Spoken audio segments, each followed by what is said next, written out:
Hello लोगोफोर दिनै मोनसे गोदान भिडिअ नोंथांमोनखौ जोर बरायनाय थाबाय। नोंथांमोना मिथिगौ थांनाय HS आनजादनि फिथाइखौ फोसावनाय जादोंमोन नम्बर दैखांनायनि गेजेरजों।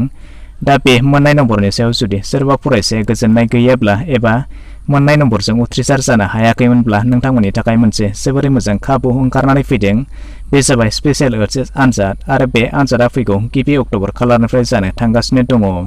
स' बिदिब्ला बेनि सोमोन्दै नोंथांमोननो गासैखौबो आबुङै फोरमायनानै होनाय जागोन। बेखायनो भिडिअखौ एसेबो स्किप खालामालासे जोबजासिमल' नायलांबाय थादो।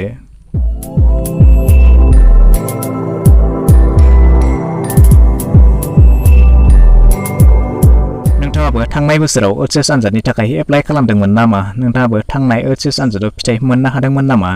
जुदि बे फोसावनाय फिथाइनि सायाव सोरबा फरायसाया गोजोननाय मोनाखैब्ला एबा बे HS फोसावनाय फिथाइयाव उथ्रिसार जानो हायाखैमोनब्ला अब्ला दा आसाम हायार सेकेन्डारि एडुकेसन काउन्सिलआ फैगौ गिबि अक्ट'बर खालाराव स्पेशल HS आनजादनि थाखाय खालार फोसावबाय। जुदि नोंथांमोनाबो बे आनजादनि थाखाय आर'जलाइ गथायदोंमोनब्ला अब्ला बे आनजादनि थाखाय साखाफारा जानानै थादो। अक्ट'बर दाननि 1 खालारनिफ्राय नभेम्बर दाननि 11 खालारसिम बे आनजादा जागोन। आर्ट्स साइन्स आरो कमार्स आयदानि फरायसानि थाखायनो बे आनजादा जागोन आरो बे आनजादनि हाबाफारि एबा रुटिनखौ आसाम हायार सेकेन्डारि एडुकेसन काउन्सिलआ फोसावनानै होबाय। जुदि नोंथांमोना बे रुटिनखौ दाबोनो मोनाखैब्ला एसेकनि अफिसियेल वेबसाइटआव थांनानै डाउनल'ड खालामनानै लानो हागोन। नङाब्ला आं बेवहाय नोंथांमोननि सुबिदानि थाखाय सम खालार आरो आयदाखौ फारि फोरमायनानै होनि जे बेवहाय नोंथांमोना नुनो मोन्दों Assam higher secondary education council Bamunimaidam Guwahati 781021 प्रग्रामाव बेवहाय फोरमायनाय दङ for the higher secondary final special examination 2021।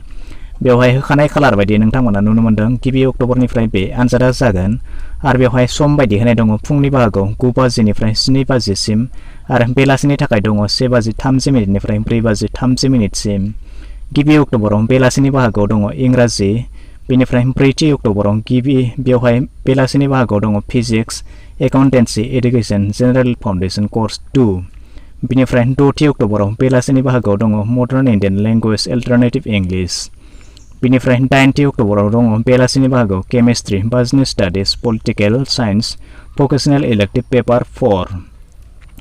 बिदिनो 20 अक्ट'बराव दङ फुंनि बाहागोआव मेथामेटिक्स, भकेसनेल इलेक्टिभ पेपार 5। बिदिनो 22 अक्ट'बराव दङ फाइन आर्ट्स। बेनिफ्राय बेलासिनि बाहागोआव दङ बाय'ल'जि, इन्सुरेन्स, हिस्ट्रि।